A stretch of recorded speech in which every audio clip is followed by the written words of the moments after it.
Pocket में आसमान में रानी की बेटी का भजन सुनकर उठ जाएंगे दिग्विजय के होश। जी हाँ दोस्तों, सीरियल पॉकेट में आसमान में आ चुका है 5 साल का लीफ एक गलतफहमी के चलते हुए, जहाँ पर अनीशा ने चल दी है बहुत बड़ी चाल और दिग्विजय के ड्रिंक में कुछ ऐसा मिला दिया था जिसकी वजह से वो बेहोश होकर उसी के रूम में गिर जाता है। और देखने को मिलता है कि दिग्विजय कि यहाँ पर जो है वो ऐसा सीन क्रिएट कर देती है, काफी ज्यादा रोमांटिक सीन होता है जिसमें काफी क्लोज सीन होता है और वो अनीशा उसके पास बैठी रहती है और दिग्विजय एक भी उसने जो अपना शर्ट वगैरह सब कुछ उतार रखा होता है। रानी जब उनको इन हालत में देखती है तो रानी उसी वक्त घर छोड़कर चली जाती है और शो में आ जाता है 5 साल का लीव। जबकि ऐसा कोई दिग्विजय और अनीशा के बीच में हुआ ही नहीं था, लेकिन उसने ऐसा ही सीन क्रिएट कर दिया और दिग्विजय की बेहोशी का फायदा उठाया।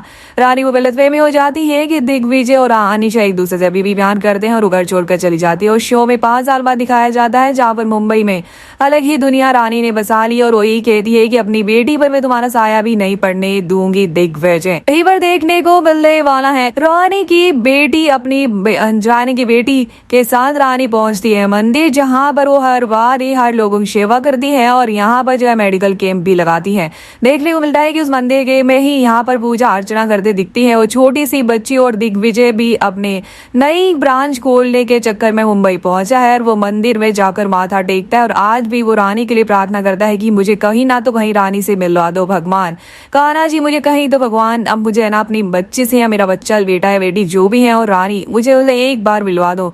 देखने को मिलता है उसी वक्त यहाँ पर वो बच्ची प्यारी सी बच्ची सबके सामने आरती के रात भजन गाते नजर आती है। बहुत ही सुरीली मासूम सी आवाज में जो भजन सुनता है तो दिग्विजय अपने आप को रोक नहीं पाता और मंदिर में बच्ची की तरफ बढ़ता है, जहां पर दिग्विजय उसे देखकर काफी इमोशनल हो जाता है और यहाँ पर जो उसे देखता ही रहता है उसका वीडियो भी क्लिप भी बनाता है।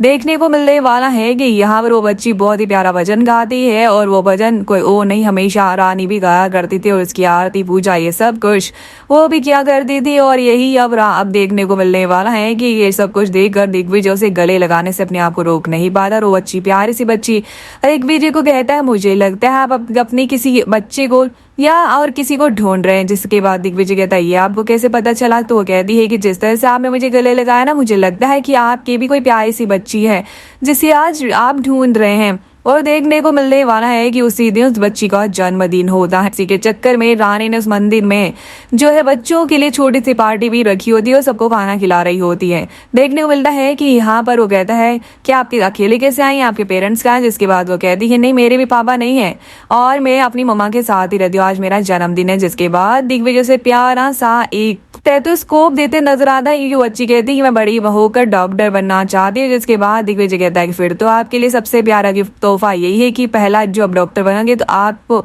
ये इसी की जरूरत पड़ेगी। और यहाँ पर दोनों में काफी अच्छी बॉन्डिंग भी हो जाती है। और दिग्विजय कहता है कि आज चल बच्ची कहती है चलिए आप मेरी मम्मा से तो मिलिए। जिसके बाद दिग्विजय को अनीशा का कॉल आ जाता है और वो वहां से चला जाता है। कहता है मैं कभी अगर मुलाकात हुई तो इस मंदिर में मैं आता रहूंगा और आपकी मम्मा से जरूर मिलूंगा।